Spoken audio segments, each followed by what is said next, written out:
So this is a field right behind my shop. It hasn't been deep tilled in probably close to 8 years. We did a few years ago after wheat, hit it with a turbo till and started planting covers. This was rye last year and seeded back with crimson clover, radish, buckwheat, and some rye. So we're gonna dig this one up and see what we get. Hopefully it's good. There you go. There's waistband.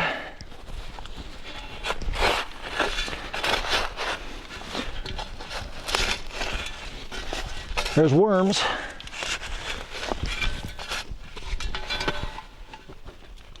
Okay, here we're starting to find pieces.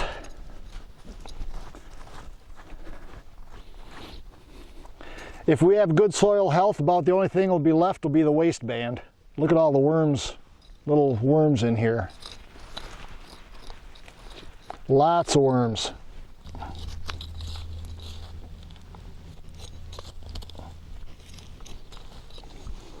There we go.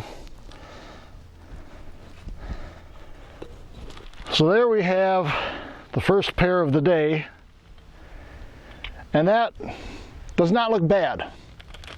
Last year we had a pair that was, a couple of pair that were more destructed than that, but I'm happy with that. That's showing some good signs. Happy to see all the earthworms down in here. That's really good. So that's pair number one. So this one, we don't have videotape of burying it, but this is on a farm where we're at right now was the old cow barnyard. When we started working this farm about 25 years ago, this was about, you'd swear it was 2 foot of peat moss from the old manure and stuff. That's degraded some, which we were full tillage for a long time, so that probably helped destroy it. But it's been, the last time this was tilled probably would have been 6 years ago, in that neighborhood. But this is the old barnyard, so we're going to see what we come up with here.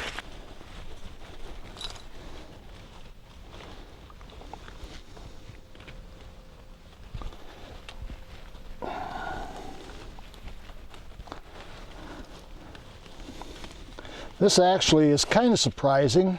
It's got some good activity on it, but I don't know, I would have guessed it would have been a little more decomposed than that. But they've been working on it. Didn't find any earthworms in this hole like we did the last one. So there it is. So this is ground that has been crep, who knows how long, at least 25 years I would guess. It's a farm we picked up a while ago, but it was crep when we got it, so let's see what we got here. This is about as natural as can be.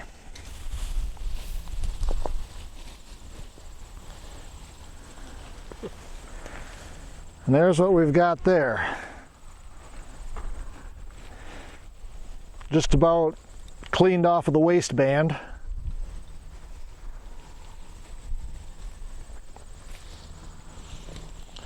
What we find when we find underwear that are really decomposed or eaten up, it'll be stuck to the ground.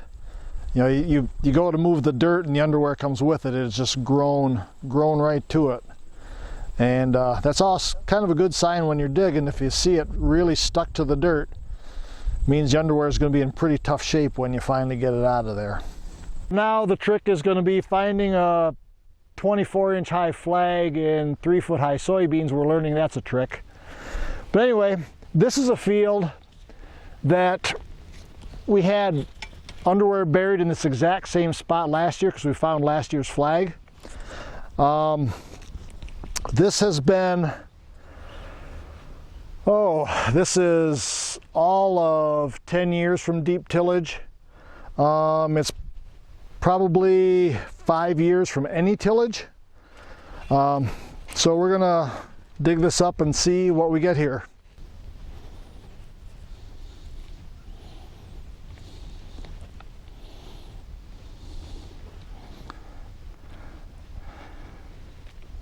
There's what we have. And this is about the way it looked last year.